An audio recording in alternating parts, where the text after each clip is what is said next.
What's up, family? It's your favorite co-host, Adam Lee Henderson, and I want to welcome you to the greatest podcast on earth.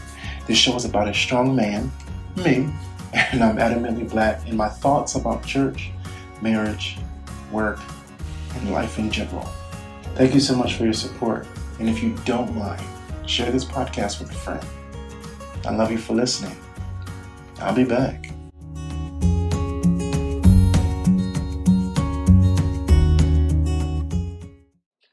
Happy birthday to me.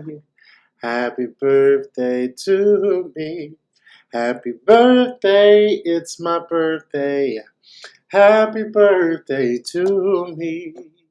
Yesterday was my birthday. What's up, y'all? It's your boy, Adam Lee Henderson of the greatest platform on earth, Adamant, where we talk about everything in regards to faith, love, marriage, you name it, but we're going to be adamant about our values, right? So, yesterday was my birthday. I am 33 years young today. Today is the first day that I am a full day of 33. It's my Jesus year. This is the year, the age that Jesus began his ministry, I believe, right? But I'm excited because this is a day that the Lord has made, but it's an ordained opportunity. Hear me when I say this. I shared a brief testimony on my Instagram just yesterday about why it's so special for me to celebrate these birthdays, because I could have been dead. I could be dead at this present moment. I'm going to share a brief story with you how my mother, I guess it was an interesting journey when I was in her womb. Let me tell you what happened. So as the story is told to me, this is what I'm telling you.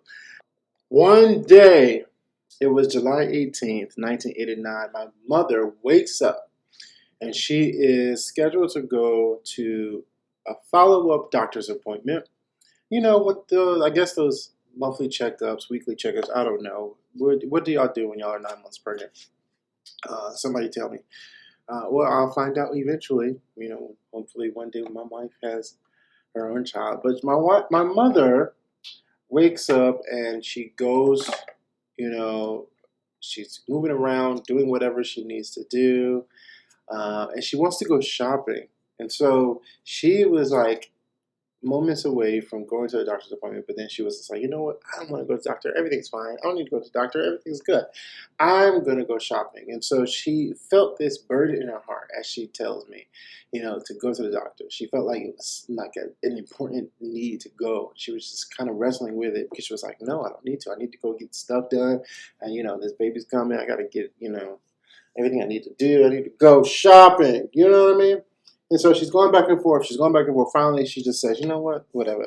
She gets up and she goes to the doctor. She gets to the doctor. Ladies and gentlemen, they're doing the ultrasound. They're doing the checkup. And they see that the umbilical cord is wrapped around my neck.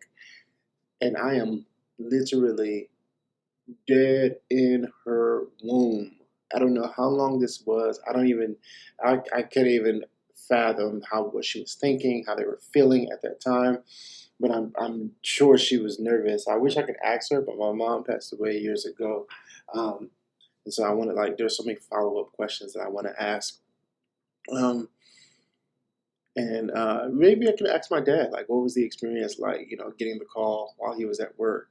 That'll be a dope podcast episode one day, just talking about the birth of Adam Lee Henderson, right? Because it was abrupt, I'm telling you.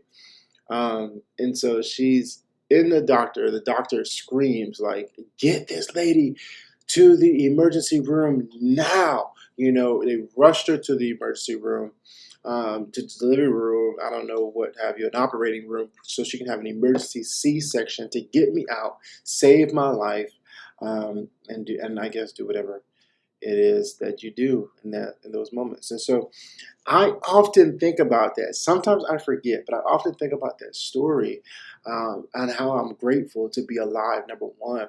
But the fact that the enemy tried to kill me, even in my mother's room, tried to abort the journey.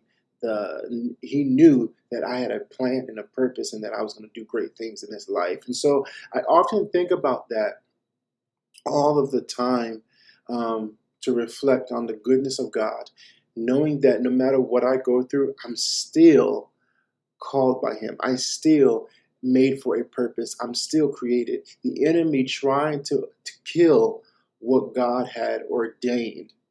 And so I am cognizant of what God was doing even at birth.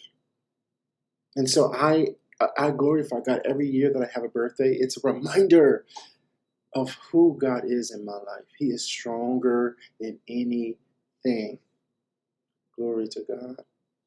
So here I am celebrating 33 years. And this is a different year for me.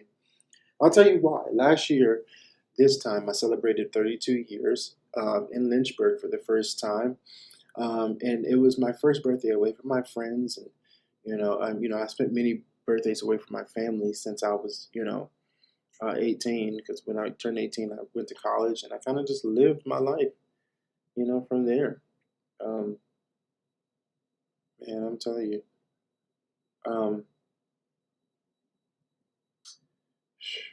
Man, it's been a journey. I'm gonna tell you, it's been a long journey. I just kind of gotten choked up for just a second. I was about to like literally cry because when I think about the journey that I've had, the life that I've had, all the mistakes, the ups and the downs. A lot of ups. I've achieved a lot of great things, and then there are a lot of downs that I've had in my life that shaped me into who I am now.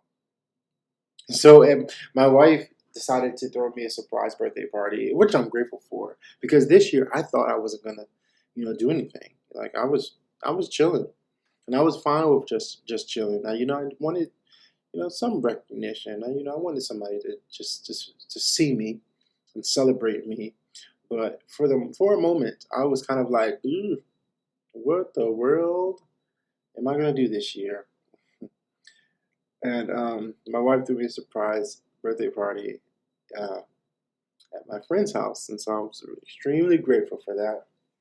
Um, and as soon as I got upstairs, I kind of knew that she was going to do it. Let me be honest with you. My wife, she's good, but she's not good at like keeping secrets, especially for me, because I always find out. Well, for the most part, I will say that. For the most part, I always find out. But I knew something was up, and I didn't want to pressure it. I just, smiled and I started laughing and I overlooked it. but but I was surprised at the amount of people and the certain individuals that were there that supported me. I was just overwhelmed with this love and appreciative of it, right? But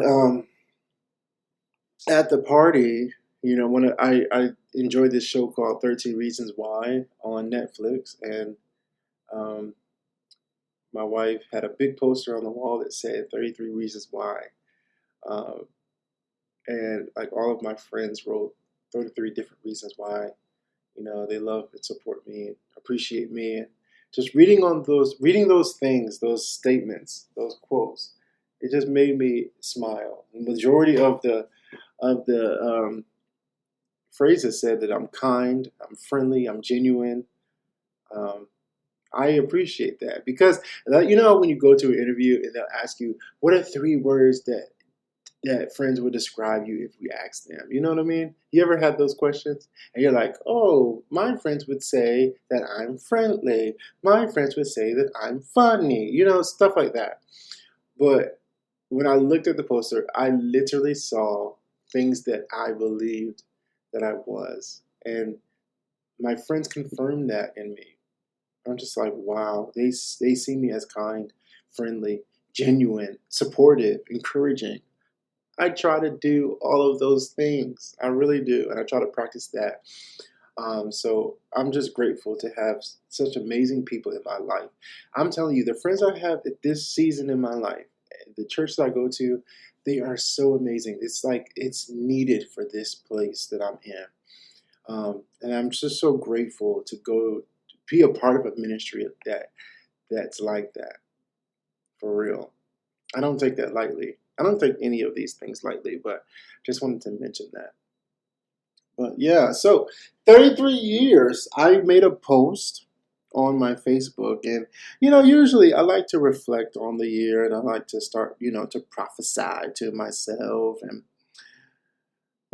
just I like to project greater things for the future. And so I made a post that I'm going to read this moment.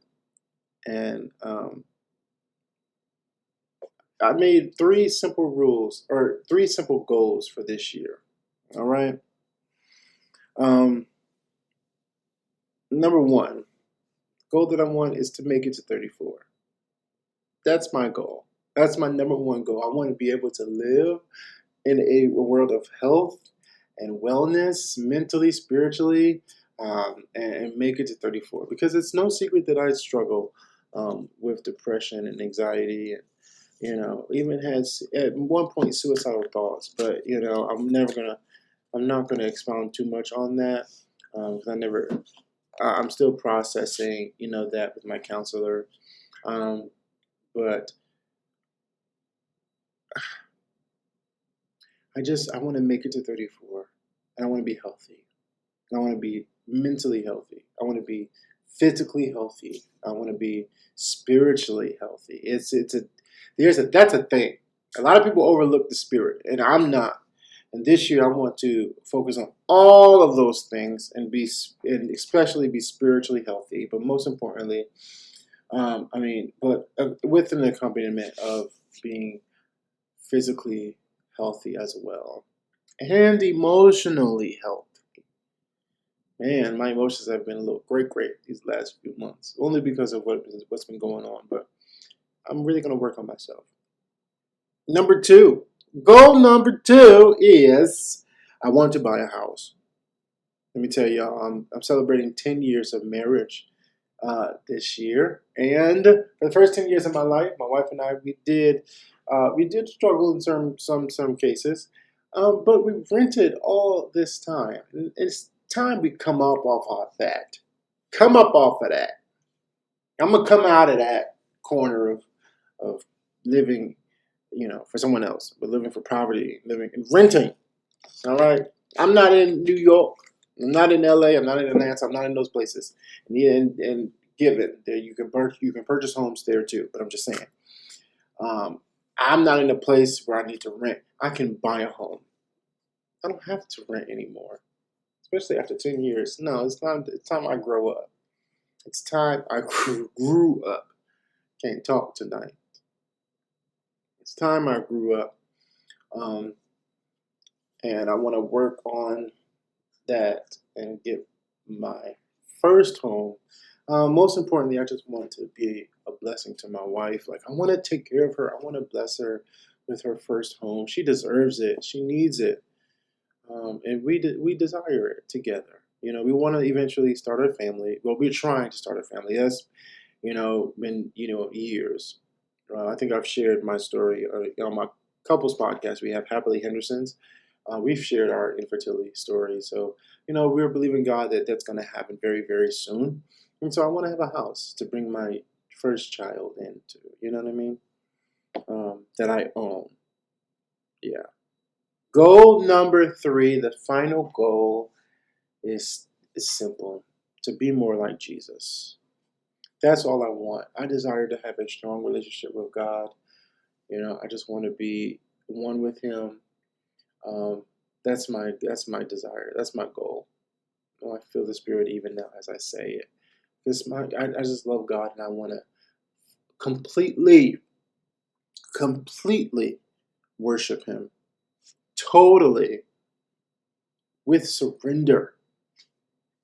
Man, I want to go all the way with Him. And I would say that's number 1, but there's no order to this. I just wrote things down, 1, 2, and 3. Number 1 you know, living to see 34, number two, buying a home, and number three, just being more like Christ. There's no order to it. That's just what I want to do this year. There's so many more things that I want to accomplish, but I'm not going to put that on a list. I'm just going to do things. I'm just going to go. I'm just going to live. So if I can have a goal number four, just live life to the fullest. Whatever that capacity is, whatever that looks like, just I'm going to live life to the fullest. And so thank y'all for listening to my rambling today. On my 33rd birthday. Well, actually, it's the day after my birthday, but nonetheless, it's a great day to celebrate and be celebrated. All right. So if you heard something, let me say that. If you heard something that stuck out to you, if you, resonate or agree with anything that I said today during this podcast, feel free to hit me up, inbox me on Instagram at the ALH brand, THEALH brand, or you can hit me up, follow me on TikTok, all right, the same tag, at the ALH brand, all right, that's basically my social media tag for everything except Facebook, all right, Adam Lee Henderson is it, my Facebook tag, but yeah, I'm so grateful. If you feel led to donate to the ALH brand, this is a ministry. I go on mission trips, as you have heard. I do that, and I have a brand. I have a business. I sell journals. I do a lot of things. You can check out my website, www.adamleehenderson.com. Most importantly, just pray for me. Pray for me. Pray for my wife and I, our marriage. Just pray for my ministry, and I will love you always until the day I die. I promise you, that's never going to change. My bishop used to say, I love you, and there's nothing you can do. Anything. You can't do anything about it. There's nothing you can do to make me change my mind. I do love you guys. But donate to my Cash App, $ Mr. Adam Henderson. Again, $ Mr. Adam Henderson. I love y'all for listening. This is episode 9, is it? Oh, Lord, I am almost done with this season. I wonder what I'm going to talk about in my finale. There's so much that I can say. I'm like, man, there's so much that I can talk about. But I really don't know what I can, say. This was fun. This was so much fun doing this. Doing a podcast, because I feel like this is like my outlet. This is like, a way for me to just be me. Oh my God, this is so therapeutic, so lovely. Yeah. But that's all. I can't ramble on anymore. I went way beyond 15 minutes. I like my episodes to be like 15 minutes. Straightforward. It gives you a thought, challenge you a little bit, and I let it go. But anyway, don't forget, guys, as I always said on my YouTube, and I need to start coming up with like an outro thing. But don't forget to give somebody a hug, give someone a call, love on them, tell someone you love them, because that may be the only time they hear it. Don't forget, guys, I love y'all for listening, and I'll see y'all in the next episode. All right, episode 10, season finale of Adamant. I love y'all. Peace.